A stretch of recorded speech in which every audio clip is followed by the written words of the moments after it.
Tere! Räägime täna natukene sinu tervisest. Tervis, see on see, kui sa tunned ennast hästi ja tugevalt. On hea tuju, jaksad joosta, mängida, õppida. Aga tead, vahel juhtub nii, et me ei tunne ennast üldse hästi. Me jääme haigeks. Uurimegi täna koos, mis see haigus täpselt on ja mis kõige tähtsam, kuidas terveks jääda. Kuule, see siin on Merike. Ta on 12-aastane. Ja ta räägib meile ühe loo. Ma loen selle sulle aeglaselt ette, eks? Kuule nüüd hoolega. Oli külm kevadpäev. Koju jõudsin, hakkasin aevastama. Tead, mis see aevastamine on, eks? See on see aptsi. Nii. Ema kraadis ja mul oli palavik. See tähendab, et Merikese keha oli seest väga-väga kuum. Ja siis hommikul ütles ema, et täna sa kooli ei lähe, sest oled haigeks jäänud. Vaene Merike, ta tunneb ennast halvasti. Ta ongi haige. Vaata nüüd seda pilti. Siin on üks tüdruk voodis. Tundub, et tema on ka haige, just nagu Merike. Ja tead mis? See on täiesti okei. Mõnikord me kõik jäävegi haigeks. Mina olen olnud haige, sinu emme issi on olnud haiged ja kindlasti oled sina ka kunagi haige olnud. See juhtub ja see on täiesti normaalne. Pole vaja muretseda. Nüüd küsimus sulle. Mõtle korraks. Kas sina oled kunagi haige olnud? Kindlasti oled. Mis sul siis viga oli? Mäletad? Äkki oli nohu ja nina tilkus kogu aeg? Või oli selline vastik kõha, kõh? Või oli hoopis palavik, nii et pea oli tulikuum? Nii, nüüd läheme edasi ja õpime midagi väga-väga olulist. Tuleb välja, et kõik haigused ei ole ühesugused. Neid on 2 suurt tüüpi. Kujutame ette, et meil on 2 suurt kasti ja me hakkame nüüd haigusi nendesse kastidesse sorteerima. Ühed ühte, teised teise.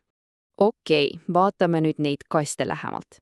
Esimeses kastis, siin vasakul, on nakkushaigused. See on pikk ja keeruline sõna, eks?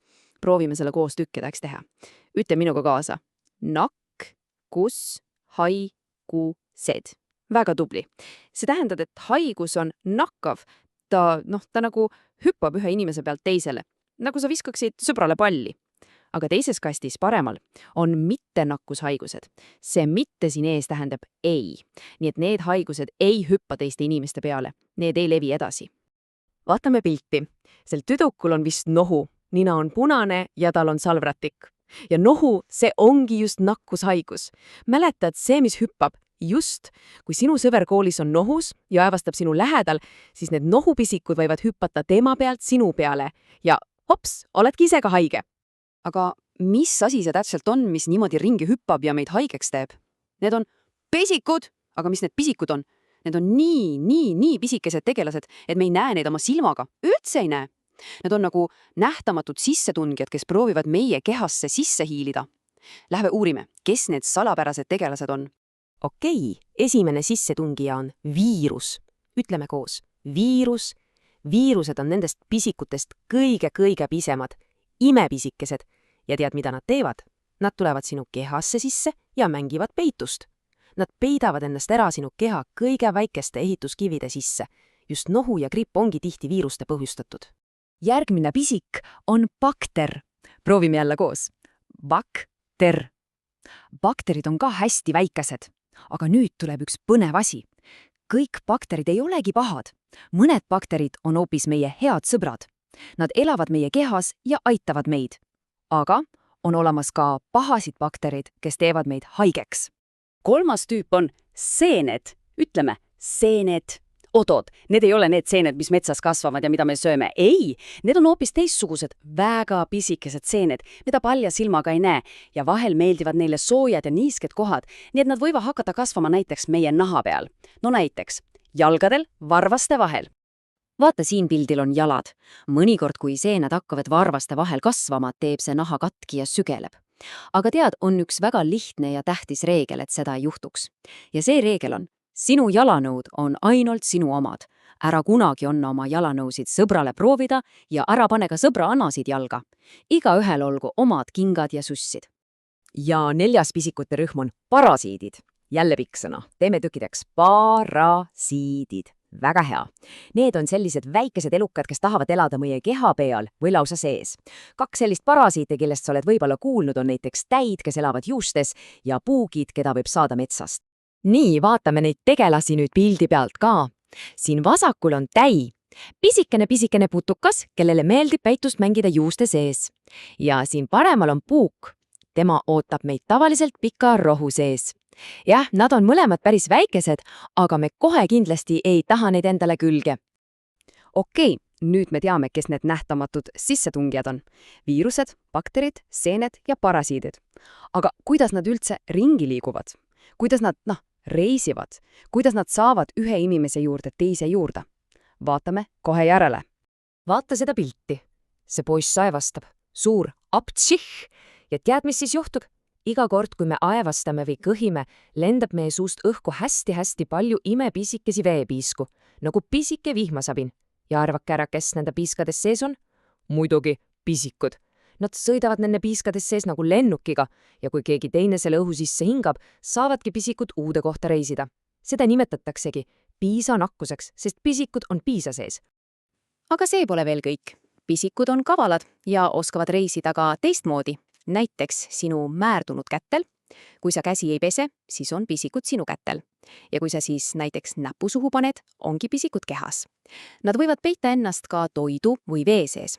Või siis asjade peal. Kujuta ette, haige inimene nuuskab nina, siis teeb ukse lahti. Nüüd on pisikud ukselingi peal. Sina tuled, võtad samast lingist kinni ja ongi pisikud sinu kätel. Ja mõnikord levitavad neid ka loomad ja putukad. Näiteks puugihammustusega. Okei, kujutame nüüd ette, et pisik ongi sinu kehasse sisse saanud. Mis edasi juhtub? See on nagu üks lugu, millel on 4 peatükki. Esimene peatükk, peiteperiood. See on salajane aeg. Pisik on sinu sees, aga sina ei tunne veel midagi. Kõik on justkui korras. Teine peatükk, eeljärg. Nüüd hakkad tundma, et midagi on vist valesti. Oled natuke väsinud, tuju ei ole kõige parem. Kolmas peatükk, haigusnähtude periood. Nüüd oledki päriselt haige, sul on nohu, kõha, palavik. Kõik need haiguse tunnused on kohal.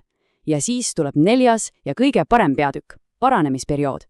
Sa hakkad ennast iga päevaga aina paremini tundma, kuni oledki jälle täiesti terve. Hurraa! Aga kas me peame siis lihtsalt ootama, et pisikud meid ründaksid? Ei, absoluutselt mitte.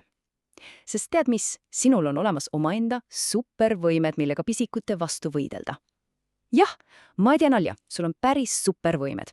Ja need on tegelikult väga lihtsad asjad, mis aitavad sul tugev ja terve püsida. Vaatame kohe, mis need on.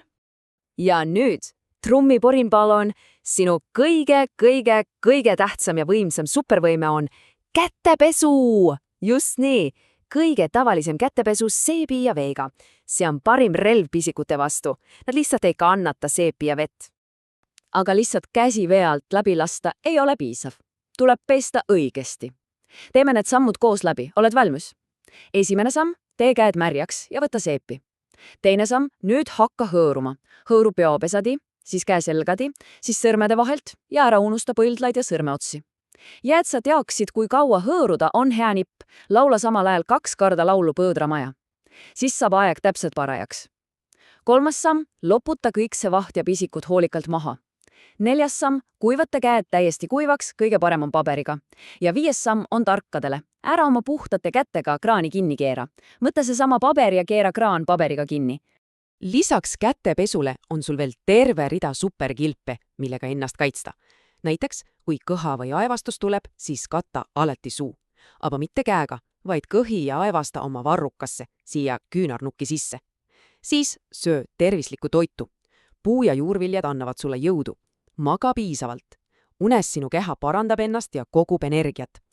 Riietu alati õigesti, vastavalt ilmale. Külma ilmaga, müts pähe ja soojad riided selga. Ja veel on olemas vaktsineerimine.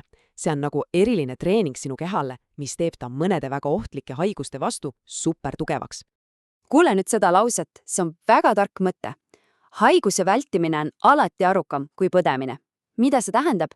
See tähendab lihtsalt seda, et palju targem on kasutada oma supervõimeid ja terveks jääda, kui haigeks jääda ja voodis kurvalt lebada. Nõuseks. Nii, nüüd sa tead haigustest, pisikustest ja oma supervõimetest juba päris palju. Mõtle nüüd korraks ise, mida sina saad teha juba täna, kohe praegu, et ennast ja oma sõpru tervena hoida. Näiteks, pesed enne sööki käsi? Kindlasti. Ja lähed õhtul vara magama. Suurepärane. Iga selline väike tark tegu aitab sul terve ja tugev püsida. Ole tubli ja hoia ennast.